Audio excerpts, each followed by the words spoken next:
प्रेक्षकांनो, आजच्या भागामध्ये सायली आणि सगळेजण अर्जुनला भेटायला आलेले आहेत. तेव्हा कल्पनाताई खूप रडत असतात आणि सुमन, प्रतिमा, त्या या सगळेजण तिथे हजर असतात.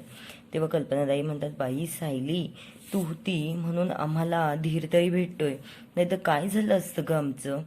सायली म्हणत असते, आई तुम्ही काळजी करू नका, या सगळ्यातून मी यांना लवकरच सोडवेल.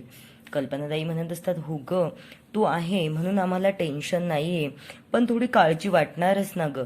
माझा अर्जुन सारखा एवढा प्रसिद्ध वकील, तो आज गजाआड झालाय आणि जेलमध्ये त्याला काहीच व्यवस्था नाहीये, तरी तो राहतोय ग. आणि इकडे सगळेजण खूप रडत असतात. ही प्रिया एवढे नाटक करतीये की सगळ्यांना असं दाखवतीये की मी काहीच नाही केलं. तेव्हा प्रतापराव म्हणत असतात, चला आता सगळेजण आतमध्ये जाऊया. आणि ते बंगल्याच्या बाहेर उभे असतात आणि आत जातात.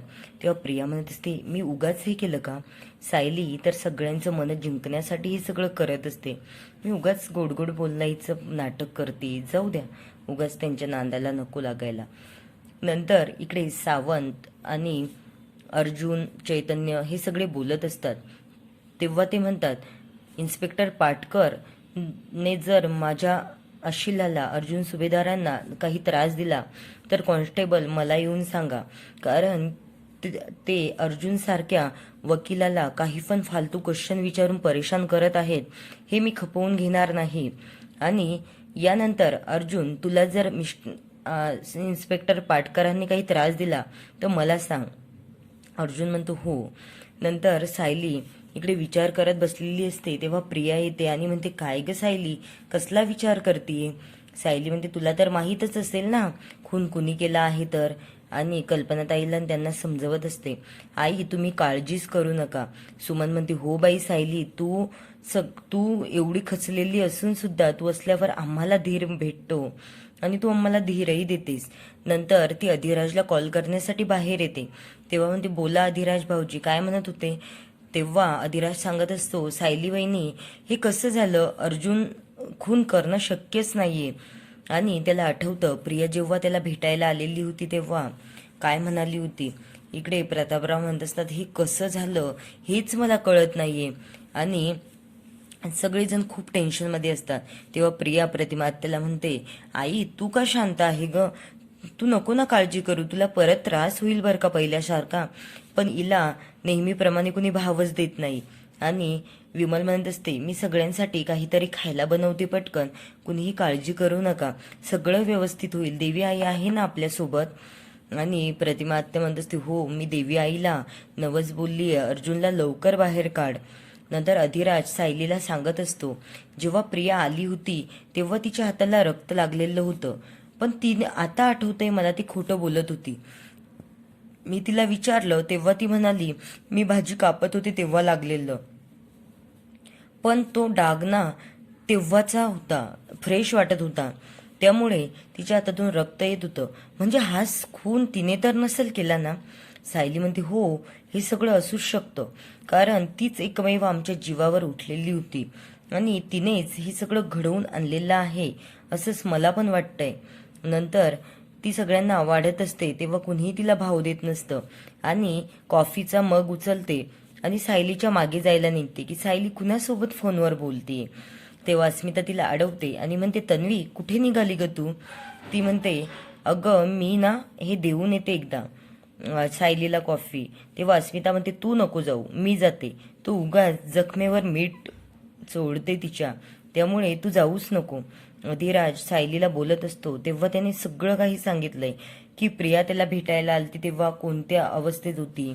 आणि त्याने सांगितलंय की मी तिला ड्रेस दिला होता तेव्हा तिच्या हाताला रक्त लागलेलं होतं, हे रक्त त्याचंच असं. अधिराज हे पण सांगतो, वहिनी तुम्हाला माझी कोणतीही मदत लागली तर मी तुम्हाला केव्हाही मदत करायला तयार आहे. आणि सायली फोन ठेवते. इकडे अस्मिता आलेली असते तेव्हा सायली म्हणत असते, तुम्ही का आला ताई कॉफी घेऊन, मी येणारच होते आतमध्ये. ती म्हणते, अगं जाऊ दे ग, तू किती आमच्या मागे पुढे करत असते नेहमी, आज मी केलं म्हणून काय बिघडलं. तेव्हा ती म्हणत असते, तू काळजी नको करू ग, सगळं व्यवस्थित होईल, तू उगाच खचून गेली ना आम्हाला धीर जातो मग आमचा. अर्जुन इकडे जेलमध्ये विचारच करत असतो हे सगळं घडलं कसं. आणि जयेशला मी कॉल केला होता, मी जेव्हा आईस्क्रीम खात होतो तेव्हा जयेशला मी कॉल केला होता, तेव्हा त्याने कॉल घेतला आणि तिचा आवाजही फ्रेश वाटत होता. मग हे सगळं घडलं कसं. शांताबाई आणि ते तिथे नव्हते का, तो शांताबाई सोबत नव्हता का, असा तो विचारच करत असतो. आणि त्याला नंतर कळतं की जयेश जेव्हा बाहेर होता तेव्हा त्याच्यावर काहीतरी वार करून कुणीतरी आत गेलं असेल. इकडे इन्स्पेक्टर साहेब, चैतन्य हे सगळेजण गेलेले असतात शोध घेण्यासाठी ते चाळीमध्ये. तेव्हा चैतन्याला कॉल येत असतात. चैतन्य म्हणतो आज एकामागून एक सगळ्यांचे कॉल येत आहेत. आता अर्जुन जेलमध्ये गेलाय तर सगळे त्याच्या विरोधात उभे राहिले, कुणीही त्याच्या सोबत नाहीये आणि त्याला खूप चीड येते या सगळ्यांची. तो म्हणत असतो अर्जुन सारखा सुभेदार, अर्जुन सारखा वकील यांनी प्रत्येक वेळी सगळ्यांची मदत केली आणि आता याची मदत करायला कुणीही तयार नाहीये. सगळे विरोधात बोलतायत की हे सगळं अर्जुननेच केलं असेल. इकडे सायली पण ते केस संदर्भातले पॉइंट्स काढत असते. तेव्हा तिच्या लक्षात येतं की हा खून खरंच प्रियाच करू शकते, बाकी कुणीही शांताबाईकडे जाऊ शकत नाही, कुणाला माहीतही नव्हतं. इकडे अस्मिता बाळासोबत खेळत बसलेली असते. तेव्हा सचिन येतो आणि थोडा तिला मस्का मारत असतो. तेव्हा तो म्हणतो अगं अर्जुन जेलमध्ये गेला, त्याला सांग ना, माझी काही मदत लागली ना तर मी त्याला मदत करायला तयार आहे. अस्मिता म्हणते सचिन तू ना तुझ्याच कामात व्यस्त राहा, तू या घरच्यांमध्ये ना लुडबुड नको करू. कारण अर्जुन सारखा प्रसिद्ध वकील, त्याला माहिती तो त्याचीच केस लढणार आहे आणि हे सगळं त्याने केलंच नाहीये. त्याचं खोट्या आरोपाखाली त्याला अटक झालीये हे सगळं आमच्या घरच्यांना माहीत आहे, त्यामुळे तू मदत करूच नको. इकडे परत तो पाटकर अर्जुनला त्रास देत असतो. म्हणत असतो सांग ना अर्जुन, तूच केला ना शांताचा खून. अरे ती कुठे जात होती, कुठे येत होती, हे सगळे अपडेट तुला माहिती होते. आणि अर्जुन हसायला लागतो आणि तो म्हणतो ए सुभेदार काय झालंय तुला दात काढायला. अर्जुन म्हणत असतो तुम्हाला अजूनही कळत नाहीये की मी हे सगळं करूच शकत नाही आणि मी हे लवकरच केसमध्ये सिद्ध पण करेल. तो पाटकर म्हणत असतो अरे तू हे करूच शकत नाही, कारण तुला मी चांगलंच ओळखून आहे, हे सगळं तूच केलं आहे. अर्जुन म्हणत असतो नाही, हे सगळं कुणी केलंय ना हे तुम्हाला लवकरच नाव पण कळेल आणि कसं झालं हा खून, कुणी केला, कोण तिथे पोहोचलं होतं, हे सगळे अपडेट मी तुम्हाला देईलच. त्यामुळे तुम्ही आता मला त्रास देणं बंद करा.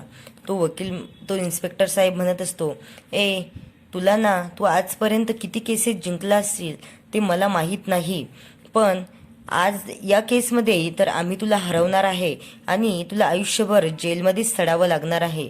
अर्जुन त्याच्याकडे थोडा रागाने बघतो. नंतर प्रिया इकडे सायलीला बोलायला येते आणि म्हणते काय झालं ग, टेन्शन येतंय तुला, अर्जुन जेलमध्ये आहे तर, आणि तू एकटी काय करणार ग आता. सायली म्हणत असते ए माझा नवरा जेलमध्ये, त्याला टाकलं गेलंय, स्वतः खून नाही केलाय त्यांनी, आणि तुला माहिती आहेस ना खून कुणी केला आहे तर. तेव्हा प्रिया खूप घाबरते आणि म्हणते अरे बापरे हिला कळलं तर नाही ना, हा खून मीच केला आहे. सायली म्हणत असते आणि हे सगळं ना आम्ही लवकरच सिद्ध पण करणार आहोत, त्यामुळे जो कुणी असेल ना तो गुन्हेगार, त्याला लवकरच अटक होईल आणि कितीतरी वर्षाची शिक्षा पण होईल. तेव्हा प्रिया घाबरून तिथून निघून जाते. सायली विचारच करत असते की आता कसं सोडवायचं.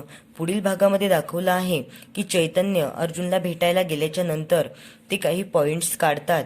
इकडे अधिराजने सायलीला जे जे काही सांगितलं आहे ते सायली पण अर्जुनला सांगते. तेव्हा अर्जुनला शॉक बसतो की हे सगळं, कारण त्या रात्री प्रिया घरी नव्हती हे सायलीला कळलंय आणि हा खून तिनेच केला आहे हे यांच्या आता लक्षात आलंय. आणि पुढील भागामध्ये दाखवलं पण आहे की या 13 जणी सगळ्या मिळून, सगळ्या मालिकेंच्या नायिका या प्रियाचे 3 तेरा वाजवणार आहेत. आता पुढील भाग बघायला खूपच